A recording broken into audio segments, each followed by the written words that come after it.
pong SPED ninyong anak, ano yung mga challenges na kinakaharap? Marami po. Unang-una po, yung hindi siya pwedeng magkasakit kasi hindi siya umiinom ng gamot. Mga 3 years old siya. Nagla-line siya ng mga toys niya. Tapos sinearch ko. Kasi bakit ganon? Hindi ko siya matawag sa by name. 'Di ba dapat ang bata by name tatawagin o lilingon? Siya hindi. So nag-search ako. May autism. Ang mahilig siyang mag-draw. Ito po yung isa sa mga drawings niya. Nasa drawing niya is sharks and whales. Okay, I'm making it. Dahil nga po special yung anak ko, yun yung dinadalangin ko na sana pag tumanda siya, kaya niyang isustain yung kanyang sarili.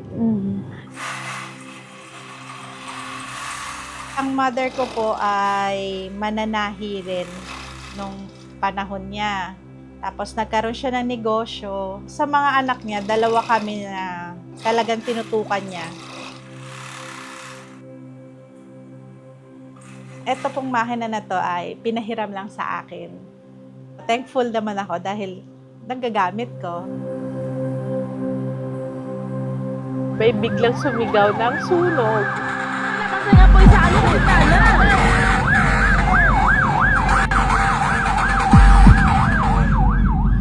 Sabi ko sa mga anak ko, tara na, labas na. Wala kaming na-save. 3 makina ng sewing machine. Kasama po yun sa nasunog lahat.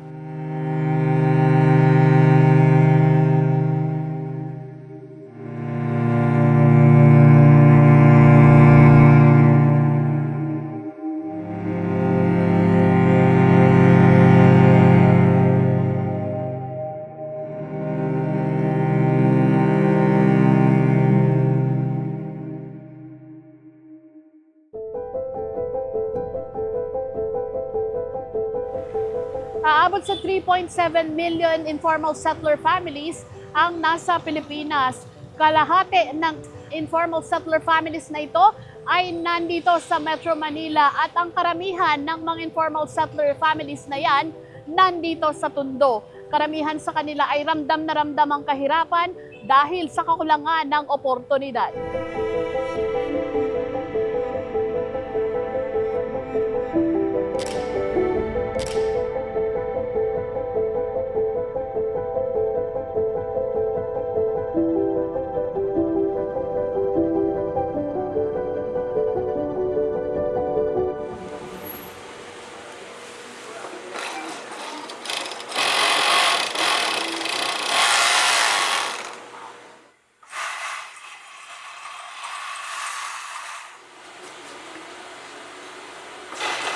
Ang mother ko po ay mananahi rin nung panahon niya.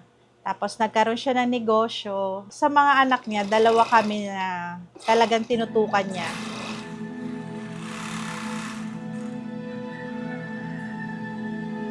Ito pong makina na to ay pinahiram lang sa akin. Para hindi daw masira. Ano naman ako, thankful naman ako dahil nagagamit ko. 'Di ba? Kahit papaano nakakatulong sa akin.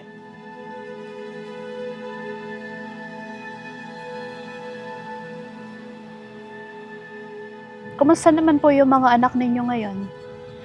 Lahat po sila nag-aaral. Yung akin pong panganay is college na. Tapos yung pangalawa is senior high. In-instill po din sa akin ng magulang ko na maimportante yung pag-aaral. Bilang magulang na ganun yung kinalakhan mo, gusto mo ring ibigay yun sa mga anak mo. Wala naman pong magulang na naghahangad ng hindi maayos para sa mga bata. Tapos yung aking bunso ay nasa SPED po. Yun po yung lagi kong worry kasi dahil nga po special yung anak ko, yun yung dinadalangin ko na sana pag tumanda siya, kaya niyang isustain yung kanyang sarili.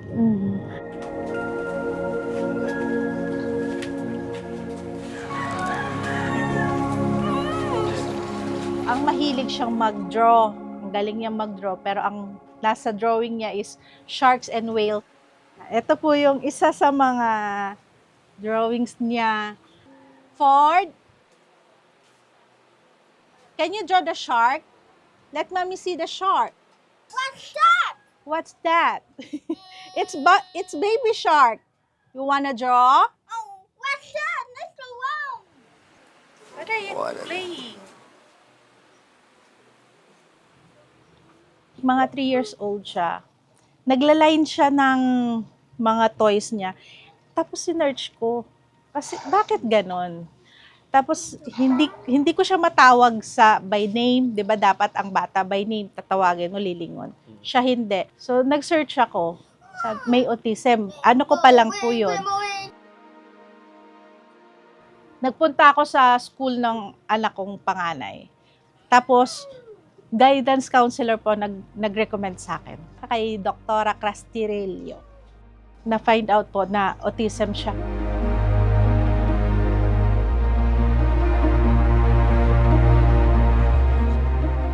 So, yung pong SPED ninyong anak, ano yung mga challenges na kinakaharap ninyo? Marami po. Unang-una po, yung hindi siya pwedeng magkasakit kasi hindi siya umiinom ng gamot. Susukan niya po lahat yun. Kahit na mag-away na kayo't lahat-lahat, hindi talaga. Look at it.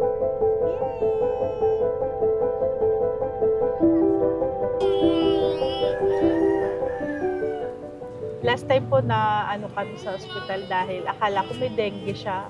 Buti na lang wala. Kaso hindi po siya kumakain. Sobrang payat niya. Sasabihin niya lang sa'yo, Mommy, it hurts. Hindi niya kayang explain sa'yo kung ano yung Hindi it masakit. hurts. Ikaw bilang magulang, ang sakit sa pakiramdam na hindi mo kayang tulungan yung anak mo kasi hindi mo maintindihan kung ano yung kailangan niya. Masakit po ito. Dapat aalis na ako noon kasi nga papasok yung anak ko, ihahatid ko yung panganay ko. Sabi niya sa akin, Mami, yung aking palda may butas, paki-repair. So nire-repair ko yung kanyang palda, biglang sumigaw ng sunog. Apoy na ano na yung apoy yun?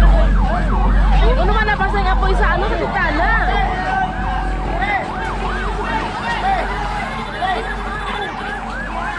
Malaki na yung sunog dito guys sa Parola guys, sa area 48. Gate 48 guys.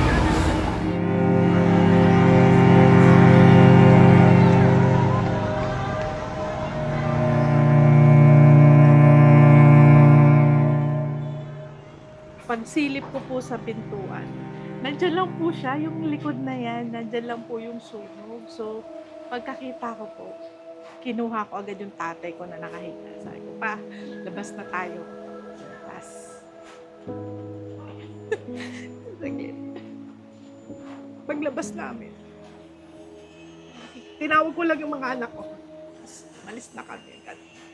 Pagbalik ko, kasi kahit sana yung motor lang ng nakuha ako, hindi ko nakuha. Kasi pagbalik ko yung sunog, nandito na sa harap namin.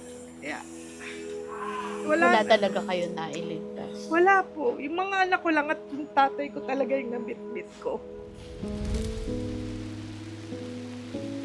Siyempre po, natakot po ako nung una kasi po, yung mga panggamit ko po sa school kasi, yung mga papers ko po, yung mga certificates ko po, yung mga medals ko po. Tapos, yung dito po kasi lumaki sila mama po. Kaya, yung mga rin po nila, mga memories din po nila, parang nawala na rin po.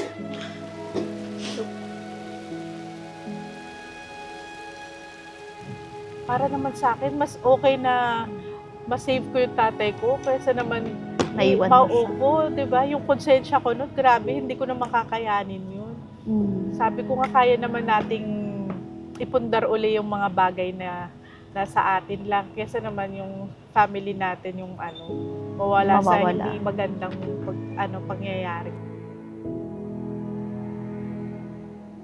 Nung araw po na yun, nung nasunog, nandito sa loob yung motor, yung isang motor namin, tapos 3 makina ng sewing machine.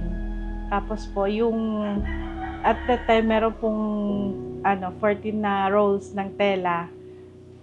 Kasama po yun sa nasunog lahat.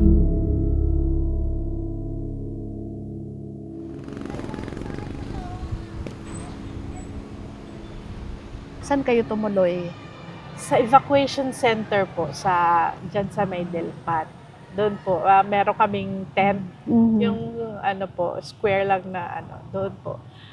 Tapos po yung mga anak ko, nakiusap naman po kami doon sa kapatid ng asawa ko. So, pinatuloy naman nila yung mga bata doon. Kaming mag-asawa yung nag-stay dyan sa evacuation center. So for the time being, nagkahiwalay kayo ng mga anak mo? Opo.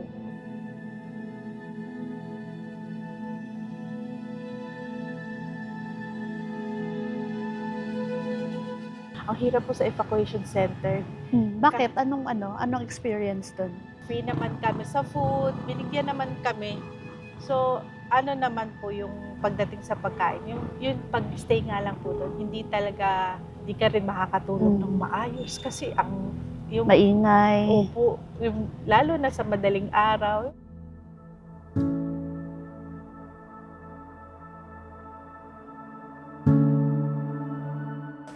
Ate Roxanne, kumusta kayo ngayon? Sa ngayon po, okay naman po. Nakapagsimula na po ulit yung bahay namin. Ito na po siya. Ganito na po itsura niya sa ngayon.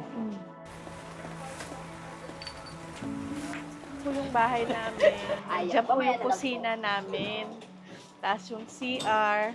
Tapos yung container na yan, nandun yan sa loob ng CR, punong-puno ng tubig. Pero nung nasunog, ganyan na yung itsura niya.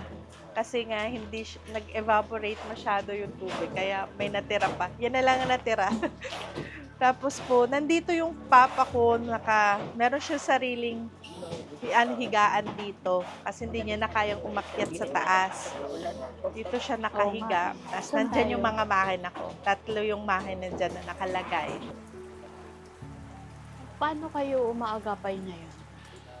Sa ngayon naman po, okay naman. Marami pong tumulong sa amin. Maraming nag-abot ng tulong, mga kaibigan, mga kamag-anak. Yung hindi mo maramdaman, mabigat yung sitwasyon. Kasi marami po nag-abot ng tulong sa amin.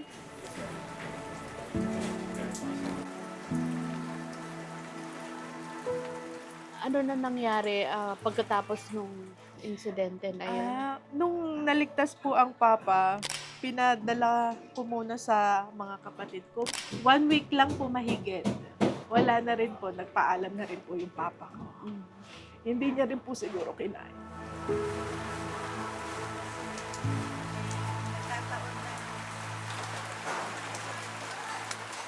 So ngayon, alam ko pati yung kabuhayan ninyo na apektuhan nitong sunog na to.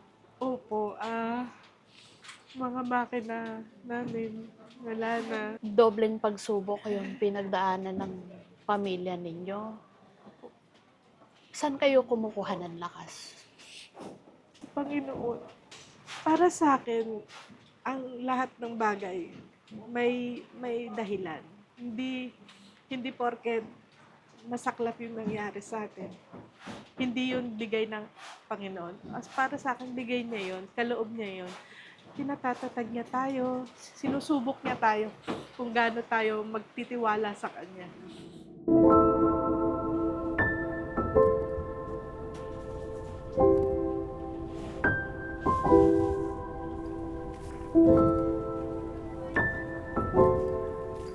Nakita natin dun sa kwento ng pamilya ni Roxanne na sa pagsisikap, sa pagtsatsaga, talagang babangon at babangon. Hindi pwedeng maiwan tayo na nakalugmok na lang.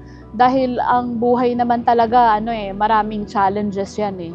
And part of the learning process ng buhay natin kung paano mo papakiharapan yung mga problemang dumadating sa buhay natin, gaano man kabigat, gaano man ka sakit sa loob natin itong mga challenges na to.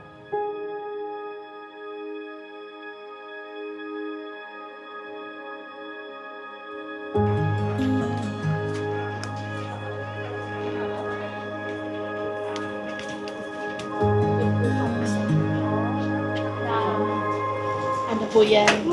Galing sa Bingap Story. Ay, salamat po.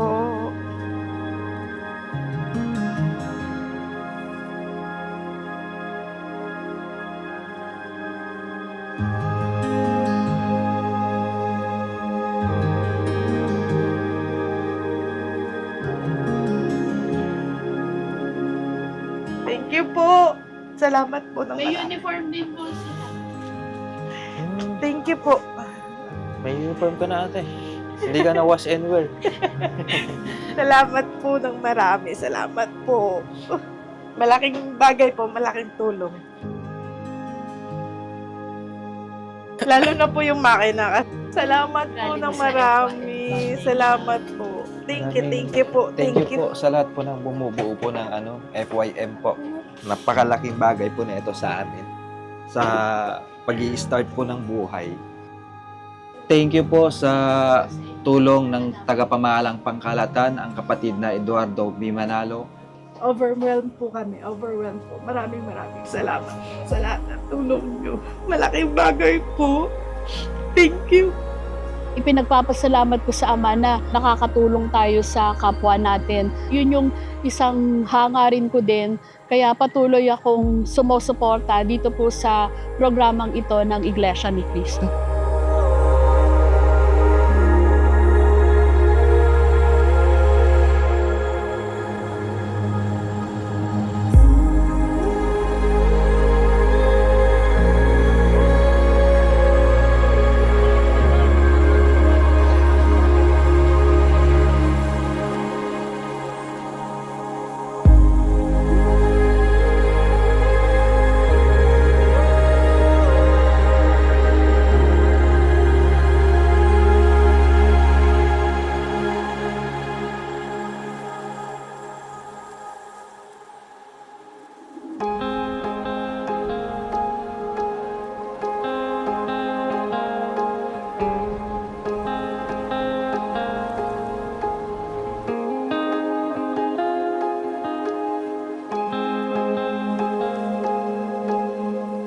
Dito sa kinatatayuan ng lokal ng Binondo, isinasagawa ng mga kaanim sa Iglesia ni Cristo at lingap sa mamamayan. Kung makikita po ninyo, isinasagawa ang medical mission kung saan chinecheck ang lahat ng vitals ng mga pasyente at para mas maging maayos ang pagpapapasok ng mga bibigyan ng tulong medikal ay by batch at naglagay din ng tent para naman hindi sila masyado ma-expose sa sikat ng araw.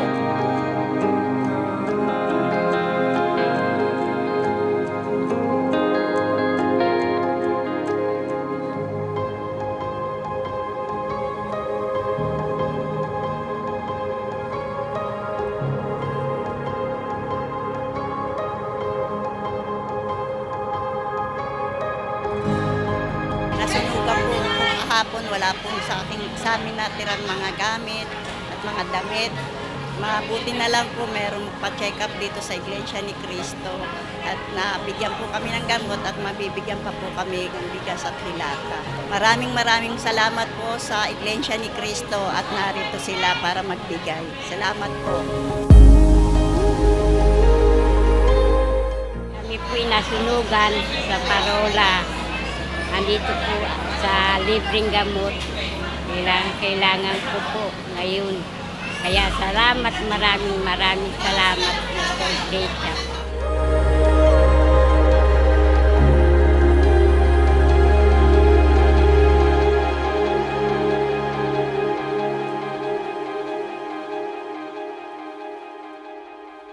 Binalikan po natin ngayon itong tahanan nila Roxanne. At nung unang pumunta kami dito, talagang abong-abo. Pero nakikita naman natin ngayon yung unti-unting pag-ayos ng kanilang tahanan na unti-unti rin nagpapakita kung paano bumabangon sa naging pagsubok sa kanila si Roxanne at ang kanyang buong sambahayan. Nandun na ako.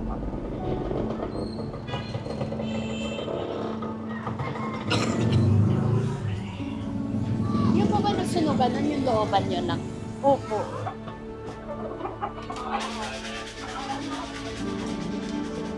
Ayan ate, meron kami surprise sa'yo. Oh, Yan ate, meron uling surprise sa'yo ang Lingap Stories. Pandagdag dun sa mga pangailangan ninyo. maraming salamat po. Iba po talaga kayo pagmahal. Grabe. Thank you po. Thank you po. Napakalaking bagay po. Ang laki-laki pong bagay nun. Sobra po. Lalo na po yung pangkabuhayan ko kasi nakakatulong po ako sa asawa ko. Kasi yung tulong po na galing sa iglesia. Hindi nyo kami pinababayaan. Nakakatawa po, nakakataba ng puso.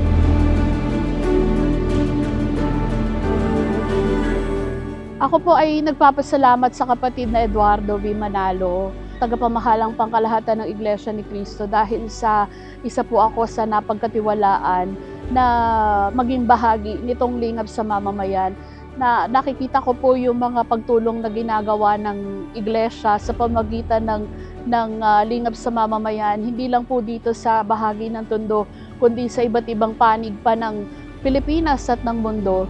At nakikita ko kung gaano po kalaking tulong at saya yung naipagkakaloob na tulong na ito ng Iglesia ni Cristo sa ating mga kababayan, na kahit papaano nagkakaroon sila ng inspirasyon para magkaloob po ng tulong sa kanila sa panahon ng ang akala nila wala nang magbibigay sa kanila ng tulong. Pero ang Iglesia ni Cristo po, na ipaparating po itong pagtulong na ito at pagmamalasakit ng Iglesia ni Cristo. Maraming salamat po.